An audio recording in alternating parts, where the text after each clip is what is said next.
These are some of the worst murderers convicted in Leicestershire in the last decade. Two of these men even strung up a disabled man to a tree, filming him for other people's entertainment.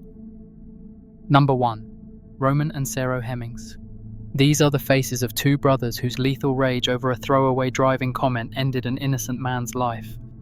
Ashley Johnson, just 24 years old, was stabbed to death in a senseless attack by the Hemmings brothers, Roman 20 and Sero 18, on Dannet Street, Leicester. The motive? He had the audacity to criticise the way they were driving.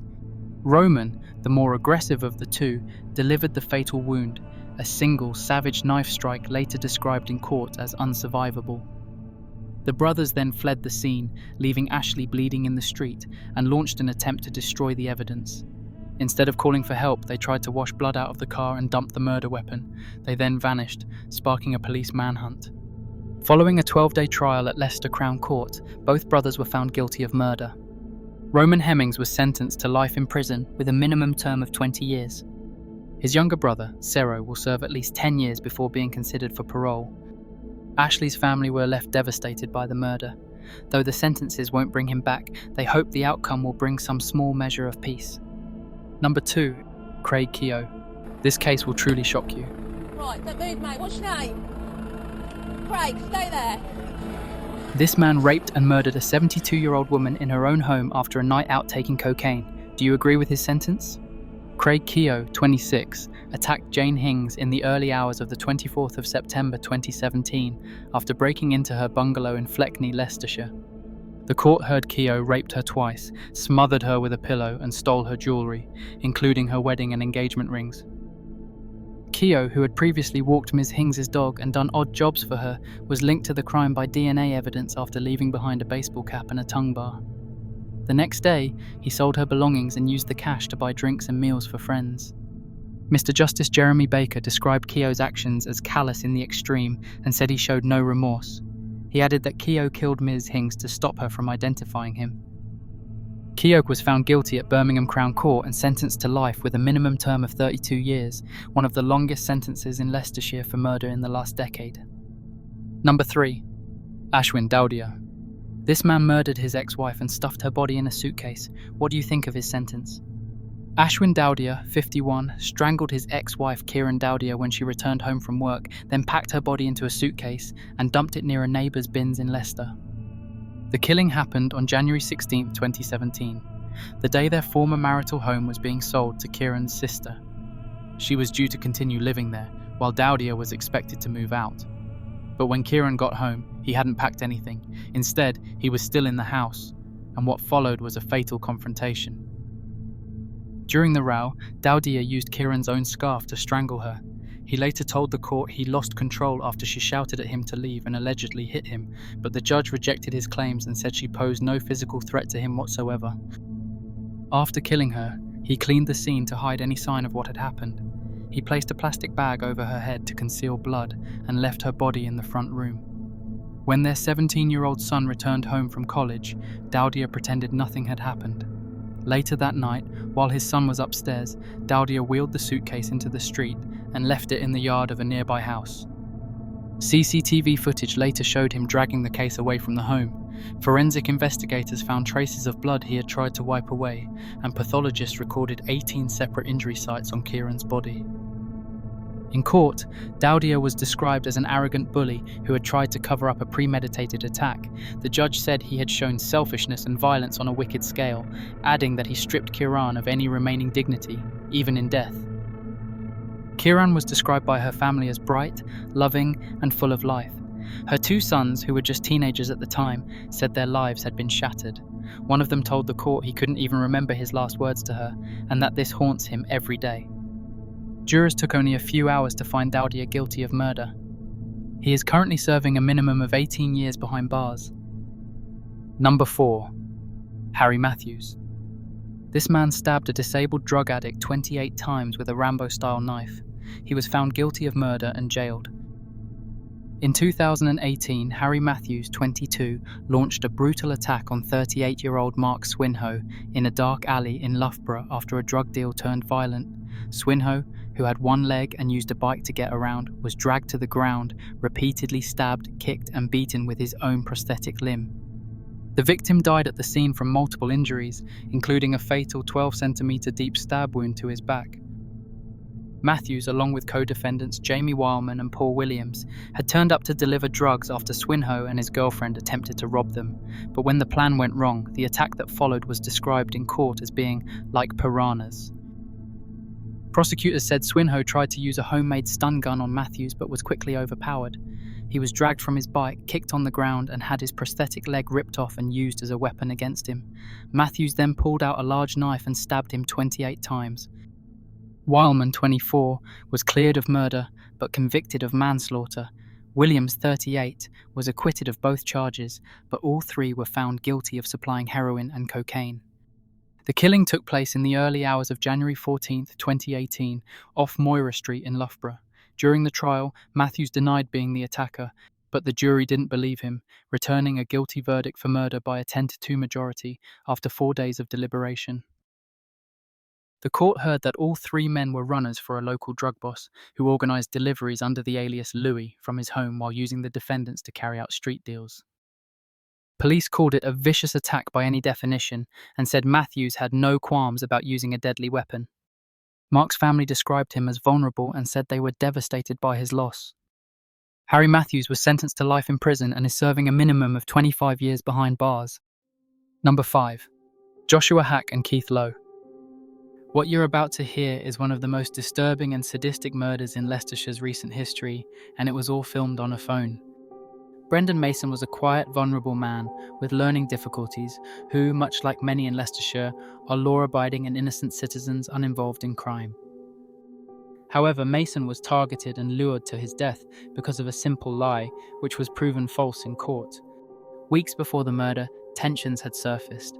At a flat gathering, two teenagers began hinting at a suspicion after it was made aware to them that Brendan, who was known to them, had been in the company of a 15-year-old girl.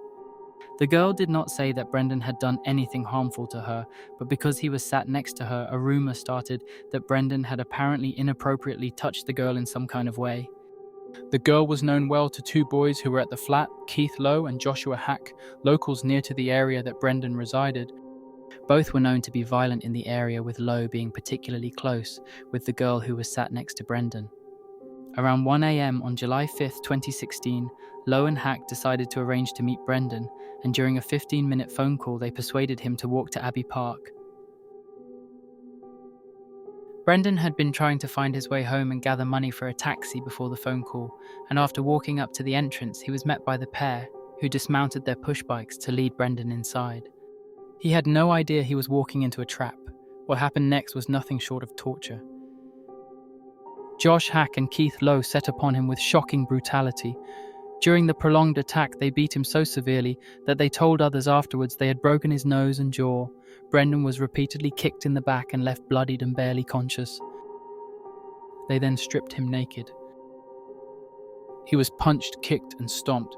They then took videos while Lowe repeatedly kicked Brendan in the head while taunting him, saying, "Move your hands from your face now, so I can kick you." They then took what is described as a trophy photo. Lowe was captured standing proudly behind Brendan's bloodied and naked body, which was sitting cross-legged on the ground. After this, more beatings on camera followed, with Lowe being heard saying, "Look at him. Told you whatever he'd done to you, I'd do worse to him. Told you that. Move your hand away from your face. Move your hand away from your face now." If that wasn't worse enough, the pair joined in the violence together, with Brendan being heard gasping, "I'm choking!" In response, Lowe called out Brendan's name, followed by Hack mockingly saying, "Here you go, say smile." As the phone was held near Brendan's battered face, one of them says, "Fucking face shot, mate, innit?" Hack could be heard threatening, "Shut him up before I shut him up." By this time, Brendan was just barely clinging on to life and was starting to slip in and out of consciousness. Probably sensing they had done enough, Hack and Lowe dragged Brendan to the base of a tree and left him there, still barely breathing. After this, they were seen on CCTV leaving the park on their push bikes, with Brendan nowhere to be seen. The following day, back at a flat in Leicester, Hack and Lowe recounted what they'd done to several people. A 15-year-old girl, later a key witness, said she overheard them laughing and bragging about it. Hack, who had a reputation for violent outbursts, was trying to shift blame, even suggesting that gypsies were responsible. But others heard him clearly describe the attack. He claimed Brendan had touched up a girl during a previous visit to the flat, something multiple witnesses later denied. One girl said Brendan wouldn't harm anyone. She had been there that day and knew it never happened.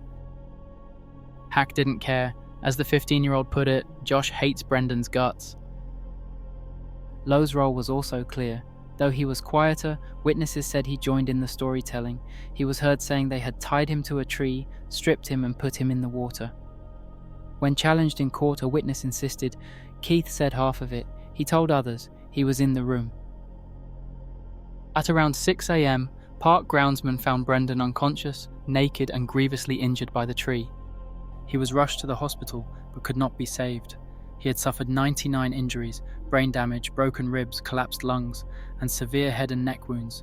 He also had defensive wounds to his hands, making it later clear this was no accident but torture. Meanwhile, unrepentant, Hack returned to Abbey Park days later, laying flowers at the scene alongside friends. Lowe was no different. He tried to erase the evidence by bleaching his clothes, hiding his shoes, refusing to unlock his phone, and even trying to text Hack during police interviews to stay silent. A man, Mr. Driver, encountered Hack and Lowe the morning after the attack. Lowe showed him a shoebox containing blood-stained Adidas trainers and said, "We've just kicked someone's head in on Abbey Park," laughing as he pointed out dried blood. A teenage witness testified she'd been at a flat where Hack and Lowe described the assault in horrifying detail. She said Hack kicked Brendan and Lowe bounced on his throat. They laughed about leaving him breathing and in pain. Hack even demonstrated stamping on Brendan with his heel. They'd placed Brendan in the water, said the witness, to get rid of fingerprints, then left him at the tree. During their arrests, Lowe denied the allegation until police finally broke into his locked iPhone. After one of the horrifying videos showcasing the attack was shown in court, Lowe immediately changed his plea to guilty, realizing there was no way out. The prosecution presented the videos as trophies, filmed for later boasting. The judge described them as chilling and deeply disturbing, remorseless, merciless. Judge Michael Chambers said, "You subjected a vulnerable young man to extreme violence and humiliation. You filmed each other assaulting him while he bled." In February 2017, both were sentenced to life in prison. They won't be eligible for parole until approximately 2037 and 2038. For Brendan's family, justice came too late. His aunt said, "Two evil people left a hole in our lives that will never be filled." Number 6. Daniel Rounce. This teenager stabbed a pensioner in his own home during a merciless knife attack. Do you agree with his sentence?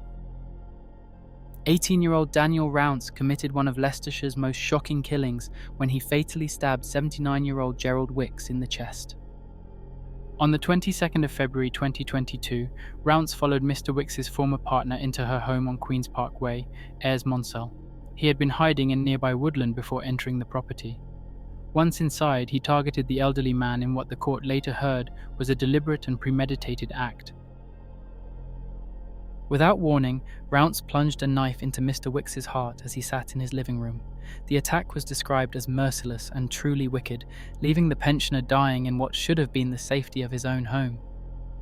After the murder, Rounce tried to cover his tracks by hiding the knife in undergrowth. He fled the scene but was spotted later that night on Aylstone Road by a police officer and arrested at around 11:15 p.m. In custody, Rounce gave no explanation and refused to cooperate with detectives. He later attempted to mislead psychiatrists by pretending to suffer from mental illness, but experts confirmed he was fit to stand trial. He eventually claimed he had panicked and only intended to rob Mr. Wicks, but the jury rejected this version of events. The court heard that Rounce had a history of defying authority since the age of 12. During hearings, he lashed out at staff and had to be restrained, with the judge later describing him as one of the most difficult and manipulative prisoners he had ever encountered. Mr. Wicks's family described him as a generous and kind man, a devoted father, grandfather and great-grandfather, and someone who was always ready to help others in his community. They said they had been left devastated by his violent death. At Leicester Crown Court, Rounce was found guilty of murder. The judge said he had planned the attack, deliberately targeted an elderly man, and shown no remorse. He was sentenced to life imprisonment with a minimum term of just 25 years.